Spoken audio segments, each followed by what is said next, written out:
Hello and welcome friends. तो आज की इस नई वीडियो में मैं आपसे बात करने वाला हूं 30 सबसे ज़्यादा इस्तेमाल की जाने वाली इंजेक्शंस के बारे में। कौन सा इंजेक्शन किस काम में आता है, इन सभी इंजेक्शन का उपयोग जो है वो हर किसी को पता होना चाहिए, स्पेशली अगर आप एक मेडिकल स्टूडेंट हैं या फिर से मेडिकल प्रैक्टिशनर हैं। तो दोस्तों ये वीडियो आपके लिए काफ़ी हद तक इम्पोर्टेंट हो सकती है, तो वीडियो को अंत तक देखते रहिएगा। उसके साथ साथ वीडियो में कुछ भी पसंद आती हो तो एक लाइक कर दीजिएगा, क्योंकि आपके एक लाइक से हमें काफ़ी सारा मोटिवेशन मिलता है। साथ ही साथ आपको चैनल को सब्सक्राइब भी करके रखना है, ताकि फ्यूचर में जो भी वीडियो इस चैनल पे अपलोड हो उन सभी की नोटिफिकेशन आपको मिल सके। तो चलिए हम बात करते हैं भारत में सबसे ज़्यादा उपयोग होने वाली इंजेक्शंस के बारे में। तो सबसे पहला इंजेक्शन जो है वो है एट्रोपिन इंजेक्शन। इसका उपयोग ब्रेडिकार्डिया यानी कि लो या डिक्रीज हार्ट बीट में किया जाता है। देखिए, किसी भी नॉर्मल व्यक्ति का हार्ट बीट जो होता है वो 60 से लेकर 100 बीट पर मिनट होता है, ठीक है। एक मिनट में जो है वो 60 से लेकर 100 बार जो है वो किसी भी नॉर्मल व्यक्ति का दिल बीट करता है, धड़कता है। लेकिन वहीं पे 60 बीट से नीचे अगर हो जाता है, मानिए कि किसी भी व्यक्ति का हार्ट बीट जो है वो एक मिनट में 60 से कम बार धड़क रहा है, बीट कर रहा है, तो उसे हम क्या कहेंगे? ब्रेडिकार्डिया कहेंगे, ठीक है। और यहीं पे 100 बीट से अधिक अगर हो जाता है, एक मिनट में दिल जो है, हार्ट जो है वो 100 टाइम से ज़्यादा बीट कर रहा है, तो उसे हम टैकीकार्डिया कहते हैं। ये चीज़ आपको ध्यान में रखनी है। तो यहाँ पे क्या कह रहा है हमारा? लो डिक्रीज हार्ट बीट, मतलब कि 60 बीट से नीचे जो है वो हो रहा है। तो नॉर्मल रखने के लिए, हार्ट बीट को नॉर्मल रखने के लिए एट्रोपिन इंजेक्शन का उपयोग किया जाता है। डिक्रीज म्यूकस सिक्रेशन, म्यूकस की सिक्रेशन यहाँ पे ज़्यादा हो रही है, तो उसे डिक्रीज करने में एट्रोपिन इंजेक्शन का हम उपयोग करते हैं। एट्रोपिन नाम से ये आता है और इसमें क्या होता है? तो सल्फेट होता है। और दोस्तों ये जो है वो यूएसपी के प्रोसीजर पे बना हुआ है। आप यहाँ पे देख सकते हो, मेडिसिन के पैकेजिंग पे आपको अक्सर ये सभी जो है वो देखने के लिए मिलेगी, यूएसपी, फिर से बीपी और आईपी। तो इन सभी का मतलब क्या होता है? तो देखो, आईपी का मतलब होता है इंडियन फार्माकोपिया, बीपी का मतलब होता है ब्रिटिश फार्माकोपिया और यूएसपी का मतलब होता है यूनाइटेड स्टेट फार्माकोपिया। तो जैसा कि आप यहाँ पे देख सकते हैं कि यूएसपी लिखा हुआ है, तो ये हो गया यूनाइटेड स्टेट फार्माकोपिया के प्रोसीजर पे बना हुआ है। चलिए जानते हैं अगले इंजेक्शन के बारे में। तो दोस्तों अगला इंजेक्शन जो है वो डोपामिन इंजेक्शन है। इसका उपयोग septic shock, heart attack, cardiogenic shock, मतलब कि ये इंजेक्शन जो है वो बेसिकली एक इमरजेंसी इंजेक्शन है। इमरजेंसी के टाइम में इस इंजेक्शन का उपयोग किया जाता है और ये यूएसपी के प्रोसीजर पे बना हुआ है, जैसा कि मैंने आपको पहले ही बताया। और यहाँ पे साफ साफ मेंशन है कि इसे जो है वो हम आईवी देते हैं, मतलब कि इंट्रावेंस में इसे दिया जाता है। अब यहाँ पे इंट्रावेंस क्या होता है? तो इंट्रा का मतलब हो गया अंदर, वेंस का मतलब हो गया नस, ठीक है। तो यहाँ पे नस के अंदर इस इंजेक्शन को देना है या इस्तेमाल करना है। उसके साथ साथ आपको किसी भी इंजेक्शन पर जो है वो आईएम देखने के लिए मिलता है। तो इसका क्या मतलब होता है? आई का मतलब हो गया इंट्रा और एम का मतलब हो गया मस्कुलर, ठीक है। मतलब कि मांस के अंदर उस इंजेक्शन को जो है वो दिया जाता है। यहाँ पे इंजेक्शन के पैकेजिंग पे ही आपको लिखा हुआ होगा कि कौन सा इंजेक्शन जो है वो यहाँ पे किस में देना, आईएम देना या आईवी देना है। नेक्स्ट इंजेक्शन हमारा जो है वो दोस्तों हेपारिन इंजेक्शन है, जो कि ये कैप्रिन नाम से आता है। और आप यहाँ पे देख सकते हो कि आईपी के प्रोसीजर पे बना हुआ है, यानी कि इंडियन फार्माकोपिया के प्रोसीजर पे बना हुआ है और इसका उपयोग एंटीकोगुलेंट में किया जाता है। मानिए किसी भी व्यक्ति का एक्सीडेंट हो गया और उसे हेवी इंजरी जो है वो हो गई है, तो एक्सीडेंटल कंडीशन में क्या होता है कि ब्लड की क्लोथिंग होती है, ठीक है। मानिए कि कहीं पे बॉडी के किसी भी पार्ट में काफ़ी ज़्यादा चोट लग गई है, तो उसमें क्या होता है कि ब्लड का थक्का बन जाता है उस बॉडी पार्ट में, ब्लड जो है वो एक ही जगह रुक जाते हैं। तो यहाँ पे एंटीकोगुलेंट इंजेक्शंस या मेडिसिन क्या करते हैं? तो ब्लड को सर्कुलेट करने का काम करते हैं, रिलीज करने का काम करते हैं। तो एक्सीडेंटल कंडीशन में जो है वो हेपारिन इंजेक्शन का उपयोग किया जाता है। क्यों किया जाता है? तो ब्लड की जो क्लोथिंग होती है तो उसे रिलीज करने में हम यहाँ पे एंटीकोगुलेंट मेडिसिन का उपयोग करते हैं। चलिए जानते हैं हम अगले इंजेक्शन के बारे में। तो दोस्तों जाइलोकेन इंजेक्शन आता है और ये भी आईपी के प्रोसीजर पे बना हुआ है, यानी कि इंडियन फार्माकोपिया के बुक के प्रोसीजर पर जो है वो बना हुआ है। जनरल एनेस्थीसिया का उपयोग हम कब करते हैं? तो इसका उपयोग जो है वो डेंटिस्ट ज़्यादातर टाइम करते हैं दांत निकालने के लिए। उसके साथ साथ ऑपरेशंस के टाइम में भी जो है वो जनरल एनेस्थेटिक क्लास की मेडिसिन या फिर से इंजेक्शंस का उपयोग किया जाता है। क्यों किया जाता है? तो पर्टिकुलर एरिया एरिया को जो है वो सुन करने के लिए जनरल एनेस्थेटिक क्लास के इंजेक्शंस का हम उपयोग करते हैं। दोस्तों अगले इंजेक्शन के बारे में बात करें उससे पहले मैं आप लोगों को महत्वपूर्ण जानकारी देना चाहूँगा कि इन सभी इंजेक्शंस में से किसी भी इंजेक्शंस का उपयोग जो है वो खुद से बिल्कुल भी नहीं करना है।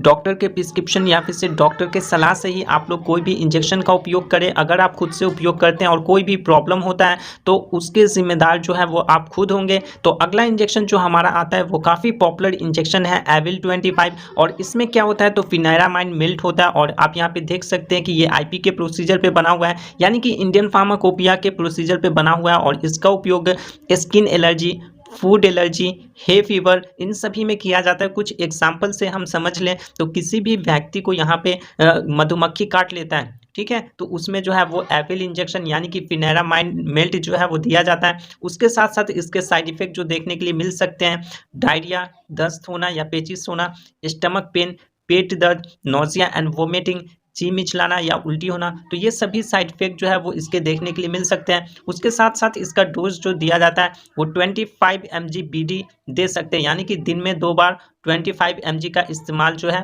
वो करना है। हमारी अगली इंजेक्शन जो है वो दोस्तों ट्रेनेक्सा इंजेक्शन है, जिसमें हमारा ट्रेनेक्सामिक एसिड होता है और ये आईपी के प्रोसीजर पे बना हुआ है, यानी कि इंडियन फार्माकोपिया के बुक के प्रोसीजर पे बना हुआ है और इसे आईवी हम ओनली देते हैं, यानी कि इंट्रावेनस जो है वो इसका इस्तेमाल करते हैं और इसका उपयोग ब्लड क्लोथिंग, ठीक है, आप यहाँ पे देख सकते हो कि ब्लड क्लोथ में इसका उपयोग किया जाता है। कुछ इस प्रकार से हमारे बॉडी पार्ट्स में जो है वो ब्लड की क्लोथिंग हो जाती है, ब्लड एक ही जगह पे जम जाता है, थक्का बन जाता है, तो उसमें ट्रेनेक्सा इंजेक्शन का उपयोग हम करते हैं। क्यों करते हैं तो यहाँ पे ब्लड का सर्कुलेशन हो सके, ब्लड का रिलीज हो सके, तो उसमें ट्रेनेक्सामिक एसिड इंजेक्शन का हम उपयोग करते हैं। और बात करें हम इसके डोज के बारे में तो ज़रूरत के अकॉर्डिंग ओडी, बीडी, टीडीएस करते हैं। अब बात आती है कि ओडी, बीडी, टीडीएस का मतलब क्या होता है, तो देखो ओडी का मतलब होता है दिन में 1 बार, ठीक है, उसके साथ साथ बीडी का मतलब होता है दिन में 2 बार, टीडीएस का मतलब होता है दिन में 3 बार,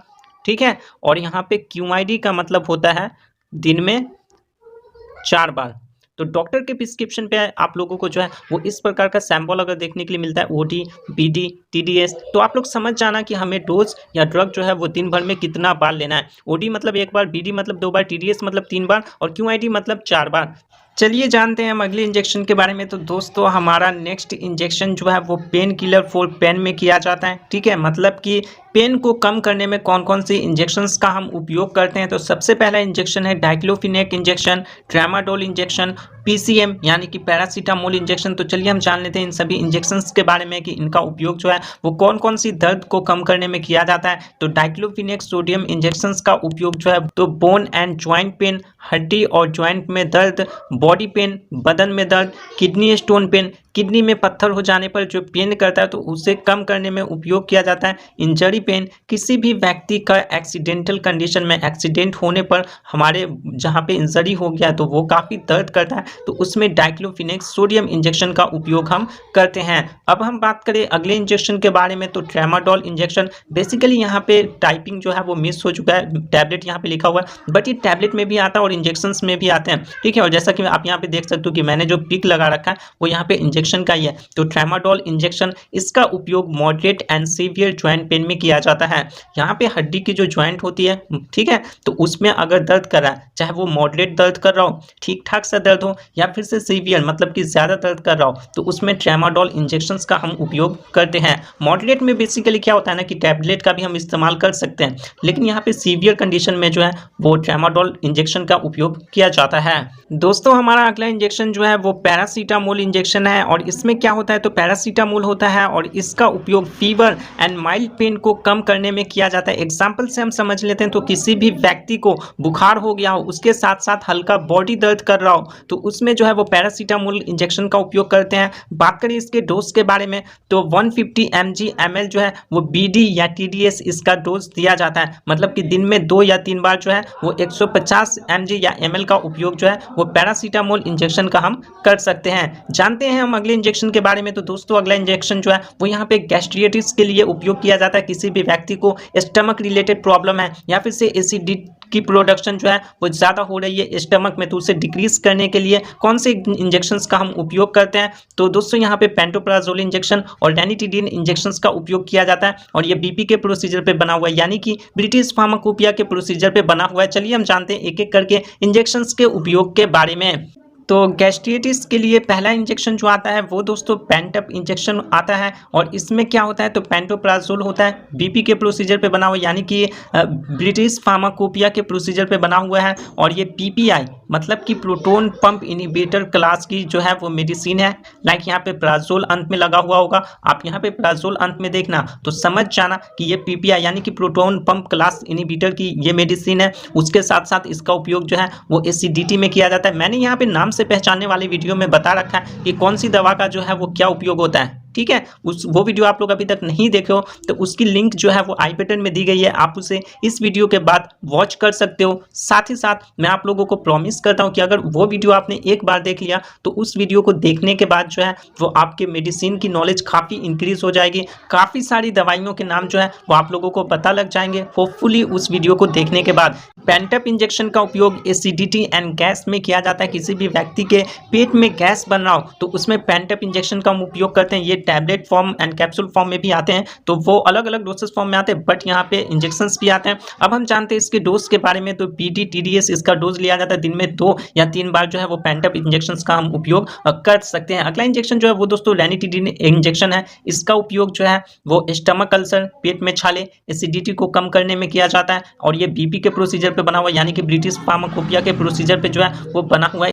इसका डोज 50 mg BD ले सकते हैं, जो कि दिन में 2 बार आप लोगों को 50 mg लेना है। मानिए कि 25 mg एक बार, तो 25 mg एक बार जो है वो दिन में 2 बार आप इसका इस्तेमाल कर सकते हैं। अब हम जानते हैं स्टमक पेन रिलेटेड इंजेक्शंस के बारे में, यानी कि किसी भी व्यक्ति का पेट दर्द कर रहा है तो उसमें कौन कौन से इंजेक्शंस का हम उपयोग करते हैं। तो हायोसिन इंजेक्शन, स्टमक, इंटेस्टाइन और ब्लेडर, मतलब कि पेट में दर्द होना, इंटेस्टाइन में दर्द होना और ब्लेडर में दर्द होना, तो इन सभी में हायोसिन इंजेक्शंस का हम उपयोग करते हैं। आगे हम इंजेक्शंस के बारे में जान लेंगे। उसके बाद यहाँ पे rotaverine injection, menstrual pain, periods के टाइम में pain, kidney stone pain, kidney में पत्थर हो गया तो दर्द वो कर रहा है, बिलियरी स्टोन पेन, बिलियरी में पत्थर हो गया तो वो दर्द कर रहा है, तो इन सभी में रोटावेरिन इंजेक्शंस का हम क्या करते हैं, उपयोग करते हैं। तो चलिए स्टमक पेन रिलेटेड यहाँ पे इंजेक्शंस के बारे में हम जान लेते हैं। तो सबसे पहला इंजेक्शन है हायोसिन ब्यूटाइल ब्रोमाइड इंजेक्शन और ये एक एंटी स्पास्मोडिक एल्कोलॉइड इंजेक्शंस होती है या मेडिसिन होती है, ठीक है, और ये हॉविल 20 नाम से आता है। इसका इस्तेमाल GIT यानी कि gastrointestinal tract and genitourinary tract की मसल को ये क्या करता है, तो रिलैक्स करता है, जिसकी वजह से क्या होता है, तो एसिड की प्रोडक्शन हमारे स्टमक में कम होती है या डिक्रीज होती है, तो हमारे को क्या होता है, गैस जो है वो नहीं बनता। और इसका डोज IM हम करते हैं, मतलब कि इंट्रामैस्कुलर करते हैं, और BD इसे जो है वो दिया जाता है, दिन में 2 बार इस इंजेक्शन का उपयोग हम कर सकते हैं। बात करें हम अगली इंजेक्शन के बारे में, तो रोटावेरिन इंजेक्शन, इसका इस्तेमाल एब्डोमिनल पेन, पेट दर्द, MC पेन यानी कि पीरियड्स के टाइम में जो पेन होता है उसमें करते हैं। किडनी स्टोन पेन, किसी भी व्यक्ति को किडनी में पत्थर हो गया है तो ऑफ कोर्स वो दर्द करेगा, तो रोटावेरिन इंजेक्शन का उपयोग हम करते हैं उस कंडीशन में। और इसका डोज 40 से लेकर 240 mg हम देते हैं। कितना देते हैं, तो 40 से लेकर 240 mg हम देते हैं और ये IM में दिया जाता है, यानी कि इंट्रामैस्कुलर ओनली इसका उपयोग किया जाता है। नेक्स्ट इंजेक्शन एंटीपाइरेटिक इंजेक्शन है, जो कि फीवर को कम करने में एंटीपाइरेटिक इंजेक्शंस का हम उपयोग करते हैं।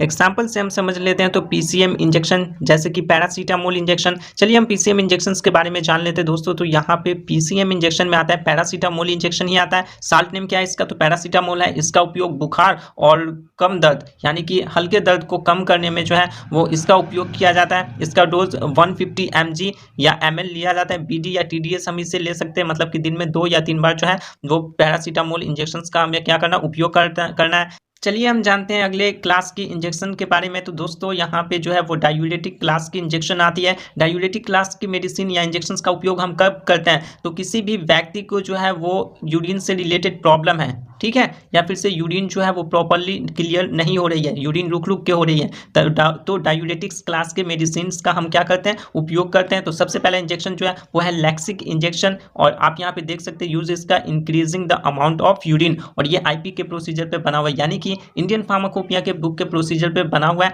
अगली इंजेक्शन हमारी दोस्तों ब्रीदिंग प्रॉब्लम और एलर्जी के लिए आती है। इसमें हम कौन कौन सी इंजेक्शंस का उपयोग करते हैं, तो डेरिफाइलिन इंजेक्शन, हाइड्रोकोर्टिसोन इंजेक्शन और डेक्सामेथासोन इंजेक्शंस का उपयोग जो है वो ब्रीदिंग प्रॉब्लम में किया जाता है, यानी कि किसी भी व्यक्ति को सांस लेने में प्रॉब्लम हो रही हो या फिर से एलर्जी हो गई हो तो उसमें इन सभी इंजेक्शंस का उपयोग हम करते हैं। जानते हैं हम डेरिफाइलिन इंजेक्शन के बारे में, तो ये रेस्पिरेटरी ट्रैक यानी कि सांस की नली की मसल को क्या करता है, रिलैक्स करके ब्रोंको डायलेटर की तरह काम करता है। एंड हम इसे आसान भाषा में समझे तो ये क्या करते हैं, सांस की नली के मसल को, ठीक है, जो हमारी सांस की नली होती है उसके मसल को ये क्या करता है, रिलैक्स करता है और ये बिल्कुल ही ब्रोंको डायलेटर की तरह हमारा जो है वो काम करता है। अब हम जानते हैं इसके उपयोग के बारे में, तो अस्थमा एंड सीओपीडी में किया जाता है। मानिए कि यहाँ पे किसी भी व्यक्ति को अस्थमा हो गया है तो उसमें हम डेरिफाइलिन इंजेक्शन का उपयोग करते हैं। सीओपीडी मतलब कि क्रोनिक ऑब्स्ट्रक्टिव पल्मोनरी डिसीज या डिसऑर्डर, इन सभी में जो है वो डेरिफाइलिन इंजेक्शन का हमें क्या करना है, उपयोग करना है और इसका डोज दिन में 2 बार दे सकते हैं। चलिए जानते हैं हम डेक्सामेथासोन इंजेक्शन के बारे में। यहाँ पे ये मिस टाइपिंग है, टैबलेट फॉर्म में भी आता है ये और इंजेक्शन फॉर्म में भी आता है। तो इसका उपयोग अस्थमा, सीओपीडी मतलब क्रोनिक ऑब्स्ट्रक्टिव पल्मोनरी डिसीज में किया जाता है। साथ ही साथ इन्फ्लामेशन, क्या होता है ना कि हमारी सांस की जो नली होती है तो उसमें जो है ना वो इन्फ्लामेशन आ जाता है, मतलब कि सूजन, उसके साथ साथ म्यूकस भर जाता है, मतलब कि बलगम भर जाता है। तो उस कंडीशन में भी हम क्या करते हैं, डेक्सामेथासोन इंजेक्शन का या टैबलेट का हम उपयोग करते हैं। क्यों करते हैं, तो वहाँ पे इन्फ्लेमेशन को कम करने के लिए, सूजन और बलगम को कम करने के लिए, ताकि हमारी नली जो हो सांस लेने के लिए, हवा का आदान प्रदान करने के लिए वो क्लियर हो सके। यहाँ पे इन्फ्लेमेशन कम होगा, म्यूकस कम होगा तो सांस हम काफ़ी अच्छे तरीके से ले पाएंगे। तो डेक्सामेथासोन इंजेक्शन का हम उपयोग करते हैं।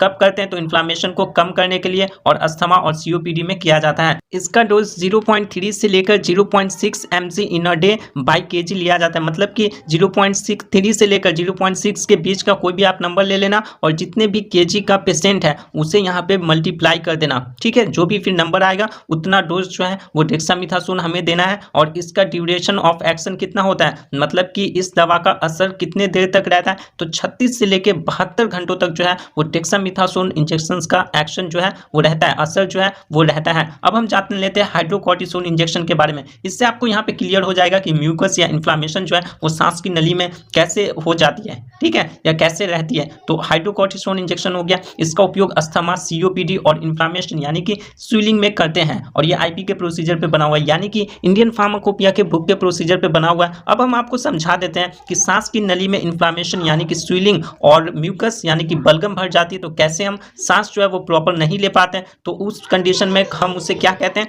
तो अस्थमा या फिर से सीओपीडी कहा जाता है। तो दोस्तों आपको यहाँ पे जो है ना वो अब क्लियर हो जाएगा कि नॉर्मल लंग जो होता है वो कैसा होता है और अस्थमैटिक लंग जो होता है वो कैसा होता है, ठीक है। किसी भी व्यक्ति को अस्थमा अगर नहीं हुआ है तो उनका लंग कैसा होगा, और जिन भी व्यक्ति को अस्थमा या सीओपीडी है या सांस लेने में प्रॉब्लम होती है तो उनका लंग जो है वो कैसा होता है। तो आप यहाँ पे देख सकते हो कि नॉर्मल लंग जो है वो कुछ इस प्रकार का होता है, ठीक है। यहाँ पे क्लियरली जो है वो काफ़ी सारा होल हमारे लंग में है, इसे हम एयरवे कहते हैं और कोई भी म्यूकस या इन्फ्लामेशन नहीं है, तो सांस जो है वो हम आसानी से ले सकते हैं। हवा का आदान प्रदान काफ़ी अच्छे तरीके से हो जाएगा। लेकिन जो अस्थमैटिक लंग होता है उसमें क्या होता है, तो म्यूकस और इन्फ्लामेशन होता है। यहाँ पे देख सकते हैं जो वाइट वाला है ना वो हमारा म्यूकस हो गया और उसके साइड में जो है वो हो गया इन्फ्लामेशन। तो म्यूकस और इन्फ्लामेशन की वजह से जो है वो अस्थमैटिक लंग में क्या हो जाता है, यहाँ पे होल कम हो जाता है जिसकी वजह से हम सांस प्रॉपरली नहीं ले पाते हैं। तो उसी कंडीशन में जो है वो हम इन सभी इंजेक्शंस का उपयोग करते हैं। क्यों करते हैं, तो इन्फ्लामेशन को कम करने के लिए, उसके साथ साथ म्यूकस को कम करने के लिए, ताकि होल जो है वो बड़ा हो पाए तो हम अच्छे तरीके से सांस ले सकें, ठीक है। तो उसमें हम हाइड्रोकोर्टिसोन इंजेक्शंस का हम उपयोग करते हैं। जानते हैं अब हम आयरन सुक्रोज इंजेक्शन के बारे में। किसी भी व्यक्ति के बॉडी में आयरन की डेफिशिएंसी हो गई है, आयरन कम हो गया तो उसमें कौन कौन से हम इंजेक्शंस का उपयोग करते हैं उसके बारे में हम जानेंगे। उससे पहले हम जान लेते हैं यहाँ पे आयरन की डिफिशियंसी हो गई है तो किसी भी व्यक्ति को क्या क्या सिम्टम्स जो है वो देखने के लिए मिल सकती है। तो शॉर्टनेस ऑफ ब्रीथ, यहाँ पे सांसों का फूलना या थमना, ठीक है, वीकनेस, कमजोरी होना, फैटिग, थकान होना, हार्ट रिलेटेड प्रॉब्लम, कोई भी चीज़ पे आप प्रॉपर फोकस नहीं कर पाओगे, poor focus, restless leg syndrome, मतलब कि पाँव जो होते हैं वो हमेशा आपको थके हुए फील होंगे, हेडेक, सर दर्द। तो ये सभी सिम्टम्स जो है वो आयरन की डिफिशियंसी से आपको देखने के लिए मिल सकता है। और यहाँ पे आयरन सुक्रोज इंजेक्शन आता है जो कि यूएसपी के प्रोसीजर पे बना हुआ है, यानी कि यूनाइटेड स्टेट के प्रोसीजर पे जो है वो बना हुआ है। जानते हैं हम इसके प्रॉपर यूज़ के बारे में कि आयरन सुक्रोज इंजेक्शन का उपयोग जो है वो हम कौन कौन सी बीमारी में करते हैं। तो आयरन डिफिशियंसी एनीमिया, खून की कमी होना, आरबीसी की ग्रोथ को प्रोमोट करता है ये, और इसका डोज जो है वो 0.5 mg/kg लिया जाता है। एग्जाम्पल से हम अगर समझें तो अगर कोई भी व्यक्ति 50 kg का है, ठीक है, तो 50 इंटू 0.5 इक्वल टू कितना होगा, तो 25 mg होता है ये।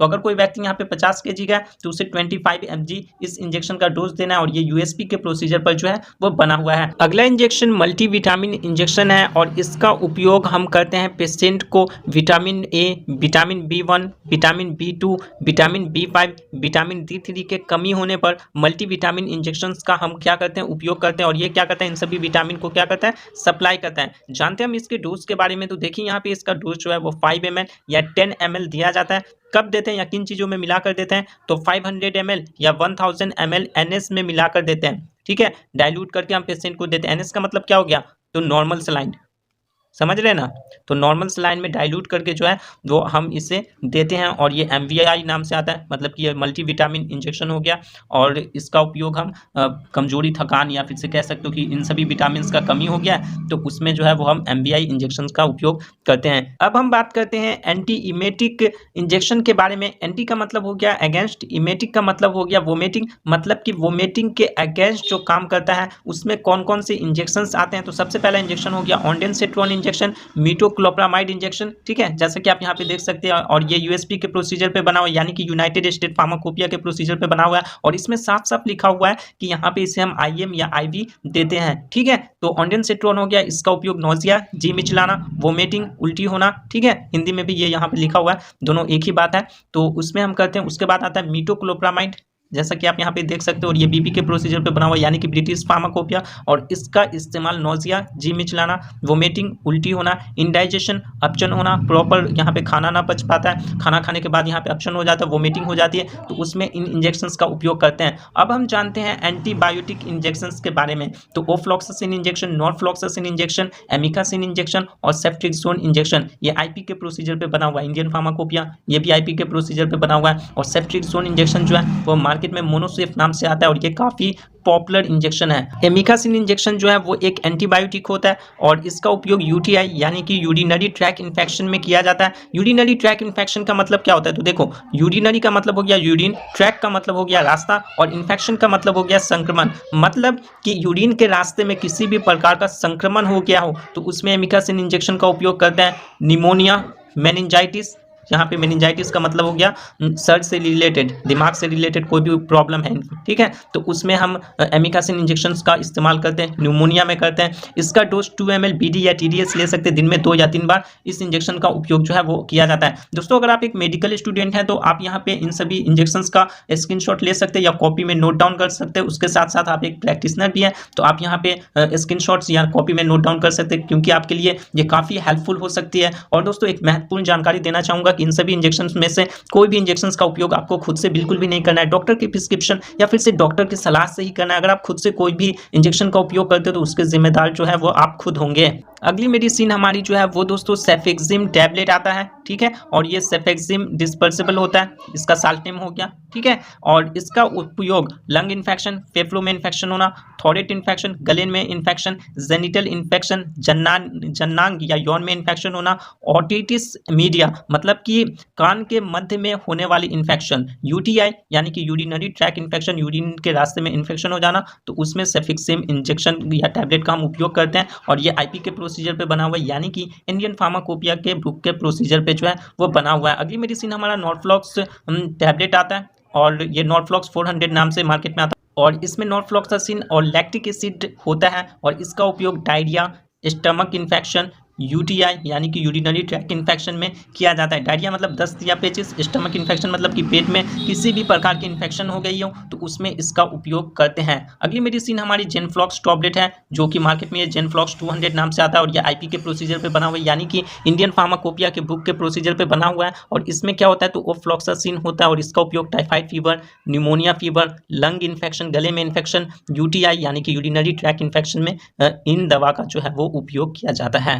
तो दोस्तों ये सभी दवाइयाँ थी जो कि भारत में सबसे ज़्यादा उपयोग किए जाती है। होपफुली आपको काफ़ी अच्छे तरीके से समझ में आया होगा। अगर आपकी कोई भी क्वेरी है या कोई भी प्रॉब्लम है या कोई भी पर्टिकुलर डिसीज़ पे आप वीडियो चाहते हो तो उसके लिए आप लोग यहाँ पे कमेंट बॉक्स में कमेंट जरूर कर देना। और दोस्तों इन सभी दवाइयों में से कोई भी दवा का उपयोग आपको खुद से बिल्कुल भी नहीं करना है। डॉक्टर के प्रिस्क्रिप्शन या फिर से डॉक्टर के सलाह से ही आपको इन सभी दवा में से किसी भी दवा का उपयोग करना है। अगर आप खुद से कोई भी दवा का उपयोग करते हैं तो उसके जिम्मेदार जो है वो आप खुद होंगे। और वीडियो आपको पसंद आई हो तो वीडियो को लाइक जरूर करना है, क्योंकि आपके एक लाइक से हमें काफ़ी सारा मोटिवेशन मिलता है। उसके साथ साथ चैनल को सब्सक्राइब करके जरूर रख लीजिएगा, क्योंकि फ्यूचर में और भी इंफॉर्मेटिव वीडियो जो है वो इस चैनल पे अपलोड होती रहेगी, ताकि आपको जो है वो ऐसे ही इंटरेस्टिंग वीडियो की नोटिफिकेशन मिलती रहे। तो आज की इस नई वीडियो में बस इतना ही। मिलते हैं एक नई वीडियो में, तब तक के लिए जय